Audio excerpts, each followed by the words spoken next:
Primeiro, eu queria me somar à fala da vereadora Rose, à fala da vereadora Andressa. Semana passada, nós tivemos uma ruptura aqui no plenário, vereadora Marisol. E aqui, na minha concepção de sociedade, entre aqueles que defendem uma civilização minimamente organizada e aqueles que defendem a barbárie. Então, eu fiquei do lado da civilização emancipada e, consequentemente, do lado das mulheres. Acho que o que aconteceu aqui é inadmissível. Vocês sabem o que eu penso sobre garantia civil. Acho que todos somos emancipados perante a sociedade, devemos ter as nossas liberdades garantidas, e aqui, aqueles que muitas vezes falam em defender liberdade vieram tentar retirar a liberdade das mulheres em uma parcela significativa de viver a vida delas como elas gostariam de viver. E eu falo a vocês que vivam como queiram viver. Não é nenhum homem e nenhum Estado que vai falar para vocês o que vocês querem fazer. A gente vive de imposição do Estado há 2000 anos, né? Porque nós temos 2000 anos de história, a Igreja Católica, e aqui fala um católico. Citamos 2000 anos e 1800 deles em tragédia, vereadora Marisol. Matando gente, perseguindo, escalpelando, queimando gente em fogueira, fazendo acordo com o nazismo para ter um Estado. Vamos falar a verdade da história, se a gente quer falar de 2000 anos de história. Vamos falar não só os que nos interessa, não só Pedro em Roma, não só Jesus transformando água em vinho. Vamos falar da Igreja Católica também, que fez um acordo com o Mussolini quando se matavam 1000 judeus por dia. Mas vou falar de outros temas, também mais relaxantes. Presidente, tem gente que defende um Estado liberal e fala que se desregulamentar melhora. Então vamos lá.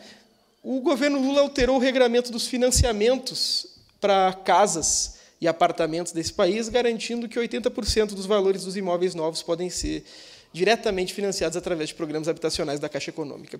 E nós temos um país em que 450% é o juros anual do cartão de crédito. Um país em que o juro médio de um veículo é 28% ao ano. E um país em que o juro médio do financiamento habitacional está 10,25%. Sabe por quê, vereadora Rose? Porque a regulamentação estatal sobre o financiamento de imóveis.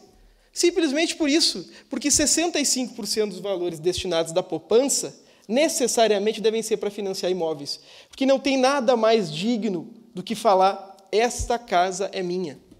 Então, aqueles que pouco conhecem de economia e vêm aqui dar algumas noções distantes do liberalismo, delirantes acerca de concepção econômica, que fiquem atentos. Porque o que garante a emancipação do povo são programas que efetivamente determinem que aqueles que são donos de uma parcela significativa do capital não possam viver exclusivamente de juros, como vivem nesse país, em uma parcela tomada de 50% do orçamento da União.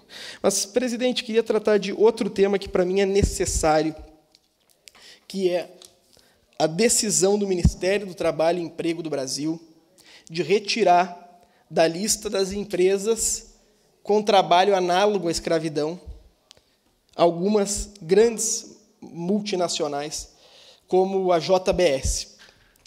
Presidente Andressa, nós temos auditores fiscais do trabalho, procuradores do Ministério Público do Trabalho, policiais rodoviários federais e policiais federais que libertam pessoas todos os dias no Brasil. O nome se chama análogo à escravidão, porque nada se compara à tragédia da escravidão no Brasil.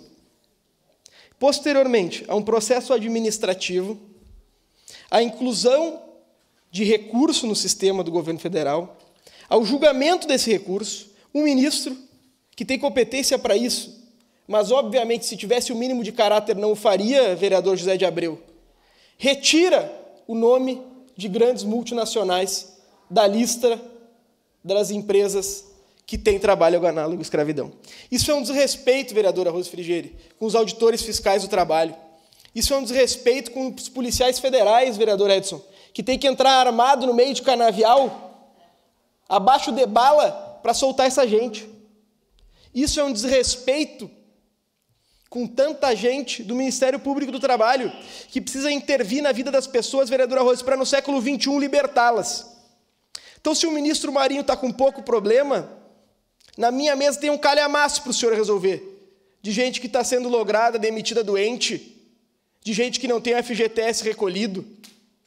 Então, o governo Lula, no Ministério do Trabalho, precisa se aprumar um pouquinho. Eu sou ferrenho defensor do governo Lula aqui. Agora, o ministro Marinho é o mal e o atraso. Nem o Onyx foi tão ruim no Ministério do Trabalho. Muito obrigado. Obrigada, vereador Cláudio Libardi.